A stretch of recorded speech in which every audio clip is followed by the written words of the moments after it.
معزز سامعین و ناظرین، السلام علیکم ورحمۃ اللہ وبرکاتہ۔ میں آپ کے ساتھ ذکی اللہ خان اشاعتی بیودوی۔ ناظرین کرام، ہمارا ملک بھارت جس تیز رفتاری کے ساتھ نفر و عداوت، بے روزگاری، بھکمری، لاقانونیت، تاناشاہی، شدت پسندی، بے اطمینانی اور خوف و ہراس کی جانب بڑھتا جا رہا ہے، یہ افسوسناک بات ہے۔ ایسا لگتا ہے پورے ملک کی فضا میں زہر ہی بھر دیا گیا ہے۔ مجموعی طور پر یہاں ہر شخص خوف و ہراس میں سانس لے رہا ہے۔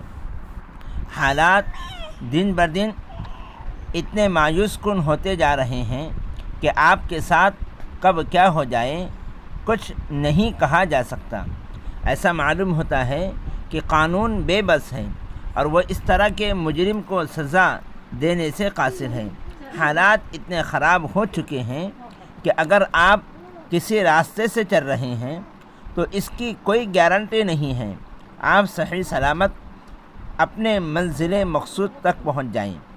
اگر آپ مسلمان ہیں تو کبھی بھی اور کسی بھی وقت آپ کو جھوٹا الزام لگا کر آپ کو لنچنگ کا شکار بنایا جا سکتا ہے اور آپ اپنی جان گنوا بیٹھیں گے۔ کوئی پولیس اور کوئی قانون مجرموں کا، درندوں کا کچھ نہیں بگاڑ سکتا۔ اگر ملک میں قانون اپنا کام کرتا تو لنچنگ کا سلسلہ کب کا ختم ہو گیا ہوتا اور غریب معصوم مظلوموں کو اپنی جان نہ گنوانی پڑتی۔ لیکن سوال یہ ہے کہ اس کی روک تھام کے لیے اب تک کیا کیا گیا؟